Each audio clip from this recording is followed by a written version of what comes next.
Today's story is Miss Nelson is Missing. The kids in room 207 were misbehaving again. Spitballs stuck to the ceiling. Paper planes whizzed through the air. They were the worst behaved class in the whole school. There they are, those rowdy kids, and that must be their teacher.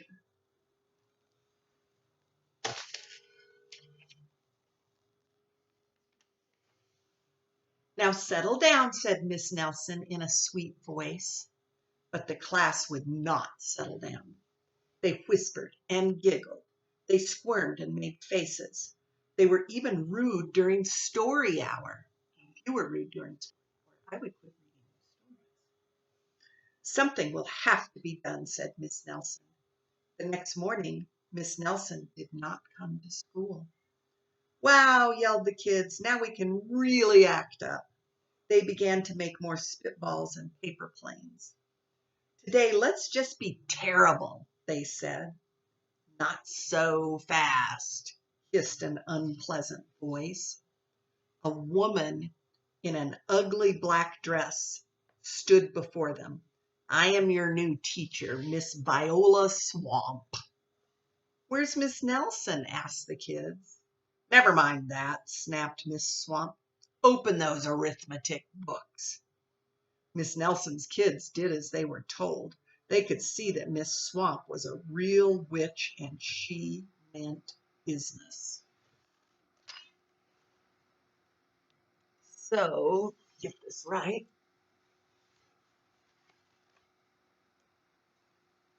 There she is.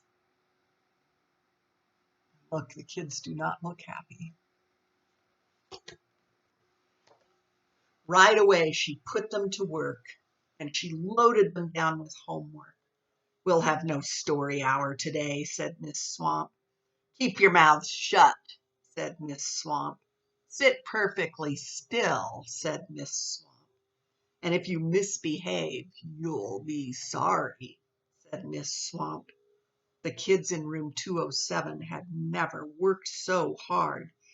Days went by and there was no sign of Miss Nelson. The kids missed Miss Nelson. Maybe we should try to find her, they said. Some of them went to the police. Detective McSmog was assigned to the case. He listened to their story. He scratched his chin. He said, I think Miss Nelson is missing. Detective McSmog would not be much help. Other kids went to Miss Nelson's house. The shades were tightly drawn and no one answered the door. In fact, the only person they did see was the wicked Miss Viola Swamp coming up the street. If she sees us, she'll give us more homework, and they got away just in time. Maybe something terrible happened to Miss Nelson. Maybe she was gobbled up by a shark, said one of the kids. That didn't seem likely. There they are, doing all their arithmetic, taking all that homework home. There they are searching her house, but here comes Viola Swamp, and they don't want anything to do with her.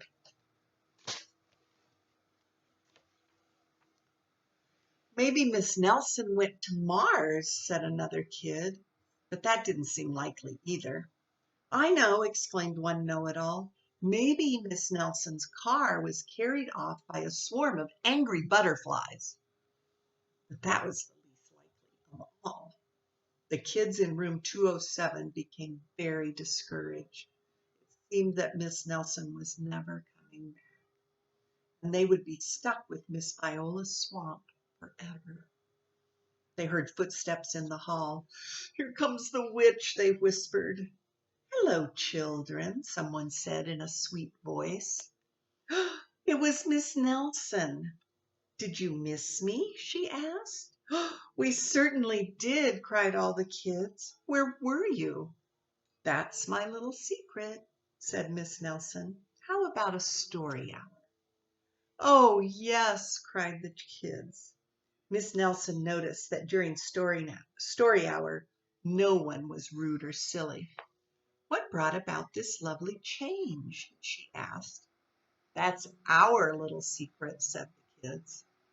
Back home, Miss Nelson took off her coat and hung it in the closet, right next to an ugly black dress. When it was time for bed, she sang a little song. I'll never tell, she said to herself with a smile. P.S. Detective McSmog is working on a new case. He is now looking for Miss Violence. So what do you think? Did Miss Nelson pull a trick on those kids that were behaving so badly? Did she teach them that if they wanted a nice teacher, they had to be nice? There she is coming back, and all the kids are so happy to see her. And there she is in bed, and you can see that ugly black dress in her closet. That's the end.